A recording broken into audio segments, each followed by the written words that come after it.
A top-secret document, MI6, released by Her Majesty.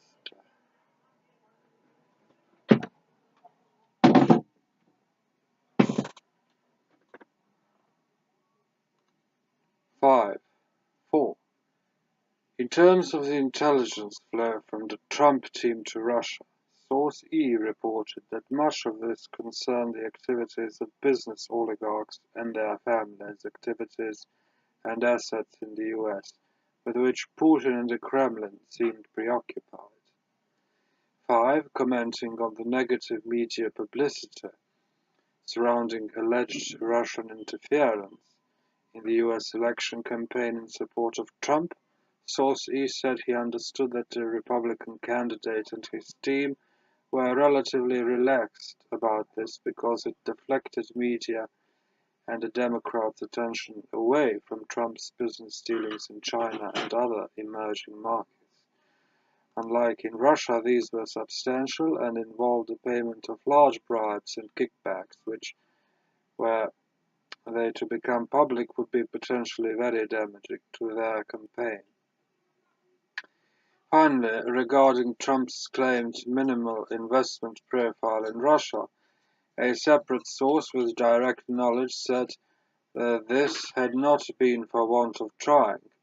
Trump's previous efforts had included exploring the real estate sector in St. Petersburg as well as Moscow, but in the end Trump had to settle for the use of extensive sexual services there from local prostitutes rather than business success. Company Intelligence Report 2016/94 Russia Secret Kremlin meetings attended by Trump advisor Carter Page in Moscow, July 2016. Summary. Trump advisor Carter Page held secret meetings in Moscow with Sechin and senior Kremlin internal affairs official Divyakin. Sechin raises issues of future bilateral US-Russia energy cooperation and associated lifting of Western sanctions against Russia over Ukraine. Page non-committal in response. Divyakin discusses release of Russian dossier of compromat on Trump's opponent Hillary Clinton, but also hints at Kremlin possession of such material on Trump. Detail. Speaking in July 2016, a Russian source close to Rosneft President, Putin's close associate, and US-sanctioned individual Igor Sechin, confided the details of a recent secret meeting between him and visiting Foreign Affairs advisor to Republican presidential candidate Donald Trump, Carter Page. According to Sechin's associate, the Rosneft president CEO had raised with Page the issues of future bilateral energy cooperation and prospects for an associated move to lift Ukraine-related Western sanctions against Russia. Page had reacted positively to this démarche by Sechin, but had been generally non-committal in response. 3. Speaking separately, also in July 2016, an official close to presidential administration head S. Ivanov confided in a compatriot that a senior colleague in the internal political department of the presidential administration, Divyakin, NFT, also had met secretly with Page on his recent visit. Their agenda had included Divyakin's raising a dossier of compromat the Kremlin possessed on Trump's Democratic presidential rival Hillary Clinton, and its possible release to the Republican campaign team. 4. However, the Kremlin official close to S. Ivanov added that he believed Divyakin also had hinted or indicated more strongly that the Russian leadership also had compromat on Trump, which the latter should bear in mind in his dealings with them.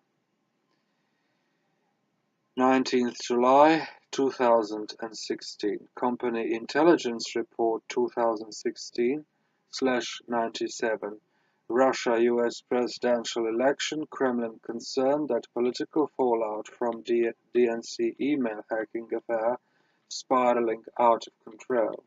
Summary. Kremlin concerned that political fallout from DNC email hacking operation is spiraling out of control. Extreme nervousness among Trump's associates as a result of negative media attention/accusations. Russians, meanwhile, keen to cool situation and maintain plausible deniability of existing/ongoing pro-Trump and anti-Clinton operations. Therefore, unlikely to be any ratcheting up offensive plays in immediate future. Source close to Trump campaign, however, confirms regular exchange with Kremlin has existed for at least 8 years, including intelligence fed back to Russia on oligarchs' activities in US. Russians apparently have promised not to use compromat they held on Trump as leverage, given high levels of voluntary cooperation forthcoming from his team. Detail 1. Speaking in confidence to a trusted associate in late July 2016, a Russian émigré figure close to the Republican U.S. presidential candidate Donald Trump's campaign team commented on the fallout from publicity surrounding the Democratic National Committee DNC email hacking scandal. The émigré said there was a high level of anxiety within the Trump team as a result of various accusations leveled against them and indications that from the Kremlin that President Putin and others in the leadership thought things had gone too far now and risked spiraling out of control.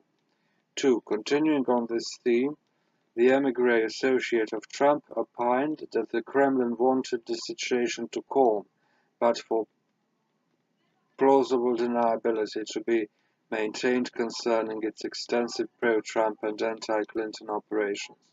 He therefore judged that it was unlikely these would be ratcheted up, at least for the time being. 3. However, in terms of established operational liaison between the Trump team and the Kremlin, the émigré confirmed that an intelligence exchange had been running between them for at least 8 years, that is, since Obama took office and racists became extremely useful for KGB operations. Within this context, Putin's priority requirement had been for intelligence on the activities, business and otherwise, in the US of leading Russian oligarchs and their families. Trump and his associates duly had obtained and supplied the Kremlin with this information. So what Trump is as an informer for the KGB. 4. Finally, the émigré said he understood the Kremlin had more intelligence on Clinton and her campaign, but he did not know the details or when or if it would be released. As far as compromising information on Trump were concerned, although there was plenty of this, he understood the Kremlin had given its word that it would not be deployed against the Republican presidential candidate, given how helpful and cooperative his team had been over several years, and particularly of late, 30th July 2016. Company Intelligence Report 2016/100. Russia/USA, growing backlash in Kremlin to DNC hacking and Trump support operation. Summary. Head of a presidential administration Ivanov laments Russian intervention in US presidential election and black PR against Clinton and the DNC, vows not to supply intelligence to Kremlin PR operatives again. Advocates now sitting tight and denying everything. Presidential spokesman Peskov, the main protagonist in Kremlin campaign to aid Trump and damage Clinton. He is now scared and fears being made scapegoat by leadership for backlash in the United States. Problem compounded by his botched intervention in recent Turkish crisis. Premier Medvedev's office furious over DNC hacking and associated anti-Russian publicity. wants good relations with the US and ability to travel there, refusing to support or help cover up after Peskov. Talk now in Kremlin of Trump withdrawing from presidential race altogether, but this is still largely wishful thinking by more liberal elements in Moscow. Detail 1. Speaking in early August 2016, two well-placed and established Kremlin sources outlined the divisions and backlash in Moscow arising from the leaking of DNC's emails and the wider pro-Trump operation being conducted in the US. Head of Presidential Administration Sergei Ivanov was angry at the recent turn of events.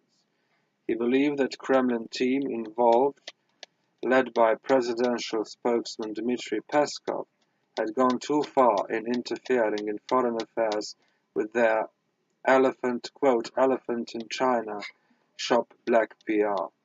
Ivanov claimed always to have opposed the handling and exploitation of intelligence by his PR team. Following the backlash against such foreign interference in US politics, Ivanov was advocating that the only sensible course of action now for the Russian leadership was to sit tight and deny everything. 2.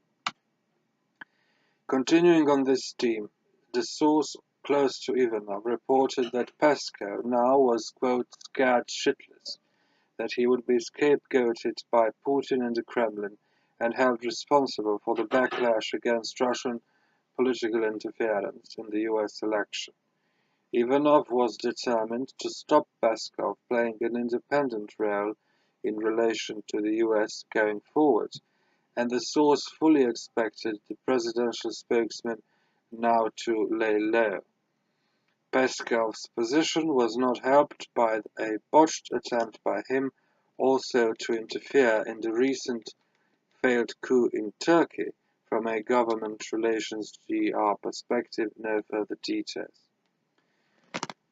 3. The extent of disquiet and division within Moscow caused by the backlash against Russian interference in the US election was underlined by a second source close to Premier Dmitry Medvedev. Damn.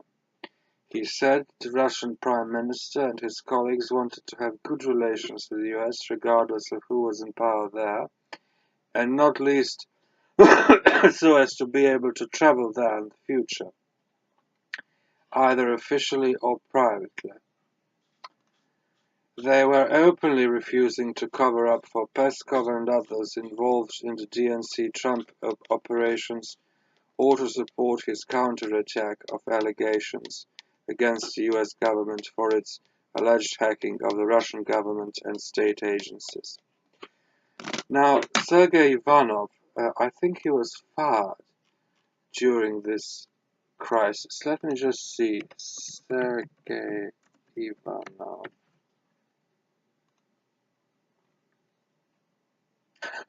Oh yes, he was chief of presidential administration till 12 August 2016. So, of course, Putin was directing Peskov and he had to go. Succeeded by this Estonian Anton Vaino with the first.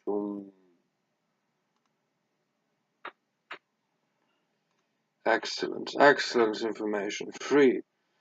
Alright, 4. According to the first source close to Ivanov, there had been talk in the Kremlin of Trump being forced to withdraw from the presidential race altogether as a result of recent events, ostensibly on grounds of his psychological state and unsuitability for high office. This might not be so bad for Russia in the circumstances, but in view of the source, it remained largely wishful thinking on the part of those in the regime opposed to Peskov, this means Putin, and his botched operations, at least for the time being. So this report was done by the MI6 on August 5, 2016 for Her Majesty's eyes only. And Ivanov lost this battle, and he was fired by Putin on 16 August 2016. So this information is extremely precise. Company Intelligence Report 2016/101. Russia-US presidential election. Senior Kremlin figure outlines evolving Russian tactics in pro-Trump, anti-Clinton operation summary. Head of presidential administration Ivanov assesses Kremlin intervention in US presidential election and outlines leadership thinking on operational way forward. No new leaks envisaged as too politically risky, but rather further exploitation of WikiLeaks material already disseminated to exacerbate divisions. Educated US youth to be targeted as protest against Clinton and swing vote in an attempt to turn them over to Trump. Russian leadership, including Putin, celebrating perceived success to date in splitting US hawks and elite. Kremlin engaging with several high-profile US players, including Stein, Page, and former DIA Director Michael Flynn, and funding their recent visits to Moscow. Details. Speaking in confidence to a close colleague in early August 2016, head of the Russian presidential administration, Sergei Ivanov, assessed the impact and results of Kremlin intervention in the US presidential election to date. Although most commentators believe that the Kremlin was behind the leaked DNC Clinton emails, this remained technically deniable. Therefore, the Russians would not risk their position for the time being with new leaked material, even to a third party like WikiLeaks. Rather, their tactics would be to spread rumors and misinformation about the content of what already had been leaked and make up new content. 2. Continuing on this theme, Ivanov said that the audience to be targeted by such operations was the educated youth in America, as the presidential administration assessed that there was still a chance they could be persuaded to vote for Republican candidate Donald Trump as a protest against the Washington establishment in the form of the Democratic candidate Hillary Clinton. The hope was that even if she won, as a result of this, Clinton in power would be bogged down in working for internal reconciliation in the US rather than being able to focus on foreign policy, which would damage Russia's interests. This also should give President Putin more room for maneuver in the run-up to Russia's own presidential election in 2018. Ivanov reported that although the Kremlin had underestimated the strength of US media and liberal reaction to the DNC hack and Trump's links to Russia, Putin was generally satisfied with the progress of the anti-Clinton operation to date. He recently had a drink with Putin to mark this.